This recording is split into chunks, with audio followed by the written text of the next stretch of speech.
نماز توبہ. ہر انسان خطا کار ہے. انس رضی اللہ عنہ سے مروی ہے کہ نبی صلی اللہ علیہ وسلم نے فرمایا ہر ابن آدم خطا کار ہے اور بہترین خطا کار وہ ہیں جو بہت توبہ کرنے والے ہیں. اللہ سبحانہ وتعالی بہت توبہ قبول کرنے والا ہے. ان اللہ یغفر الذنوب جميعا انہ هو الغفور الرحیم. سورۃ شورى میں آتا ہے وَهُوَ الَّذِي يَقْبَلُ التَّوْبَةَ عَنْ عِبَادِهِ وَيَعْفُو عَنِ السَّيِّئَاتِ. وہی تو ہے جو اپنے بندوں کی توبہ قبول کرتا ہے اور ان کی برائیوں کو معاف کرتا ہے. گناہوں کی کثرت کے باوجود توبہ قبول کرنے والا ہے.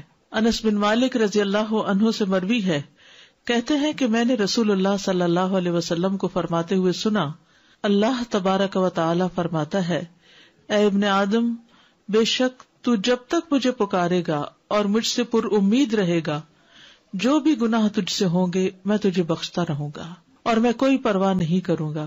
اے ابن آدم اگر تیرے گناہ آسمان کی بلندیوں تک پہنچ جائیں پھر تو مجھ سے بخشش طلب کرے تو میں پرواہ کیے بغیر تجھے بخش دوں گا اور میں کوئی پرواہ نہیں کروں گا. اے ابن آدم اگر تو زمین کے برابر گناہ لے کر میرے پاس آئے اور اس حال میں مجھ سے ملے کہ میرے ساتھ کسی کو شریک نہ کیا ہو تو میں تجھے ان گناہوں کے بقدر بخشش عطا کروں گا. تو اللہ سبحانہ وتعالی سب گناہ معاف فرما سکتا ہے. تو اس لیے انسان کو کبھی بھی مایوس نہیں ہونا چاہیے. اللہ سبحانہ وتعالی دن رات توبہ قبول فرماتا ہے.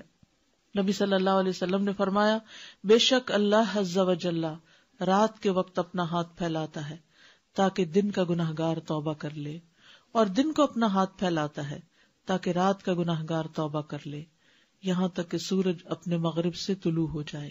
جان نکلنے سے پہلے تک توبہ قبول کرنے والا ہے. ابن عمر کہتے ہیں کہ نبی صلی اللہ علیہ وسلم نے فرمایا بے شک اللہ بندے کی توبہ اس وقت تک قبول کرتے ہیں جب تک اس کی روح حلق تک نہ پہنچ جائے. تو اس لیے انسان کو کبھی بھی مایوس نہیں ہونا چاہیے. نماز توبہ کی فضیلت. نبی صلی اللہ علیہ وسلم نے فرمایا جو بندہ بھی کوئی گناہ کر بیٹھے پھر اچھی طرح وضو کر کے کھڑا ہو اور 2 رکعت نماز پڑھے پھر اللہ سے بخشش مانگے تو اللہ اسے بخش دیتا ہے تاکہ انسان کے دل پر گناہوں کا بوجھ نہ ہو، گلٹ نہ ہو. پھر آپ نے یہ آیت پڑھی والذین اذا فعلوا فاحشۃ او ظلموا انفسهم ذکروا اللہ فاستغفروا لذنوبهم ومن یغفر الذنوب الا اللہ ولم یصروا علی ما فعلوا وهم یعلمون.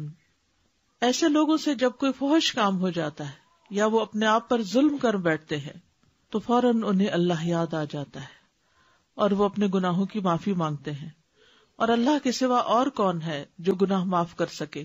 اور وہ جانتے بوجھتے اپنے کیے پر اصرار نہیں کرتے. لیکن یہ یاد رکھیے کہ جو نماز انسان پڑھے توبہ کے لیے وہ بہت عمدگی سے پڑھے اس طرح کہ خشوع و خضوع ہو. جیسے حدیث میں آتا ہے جو آدمی وضو کرے اور اپنا اچھی طرح وضو کرے پھر 2 یا 4 رکعتیں پڑھے اور ان میں اچھے انداز میں ذکر و اذکار اور خشوع و خضوع کرے پھر اللہ سے بخشش طلب کرے تو اس کو بخش دیا جائے گا.